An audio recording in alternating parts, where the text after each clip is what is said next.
It's time for a viewer recommended recipe, and this one is a unique one. It's for a condensed milk meatloaf. We gotta try it. I hear it's quite good, and it comes from subscriber Sherry. Thank you so much. Grab a bowl. We need a pound of beef and a pound of sausage. I've got a packet of that Good Seasons Italian dressing mix. That goes in now. I've chopped up an onion. There it goes. I have a sleeve of saltine crackers that I need to crush up. Add it in. 1 egg. I need a teaspoon of Dash table blend, a little pepper, and some garlic salt.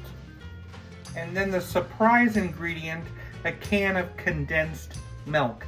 I guess this recipe is based on Sherry's mother's recipe that involves evaporated milk. Well, one day Sherry made that recipe and accidentally put in a can of condensed milk and made it for friends, and they loved it. And it's time to mix it all together. And let's plop it in a baking dish. So this is going to get baked in a 350-degree oven for about an hour and a half. When there's 20 minutes left, you bring it out and drain the oil and add some ketchup to the top. And then you're going to cook it the last 20 minutes. Condensed milk meatloaf.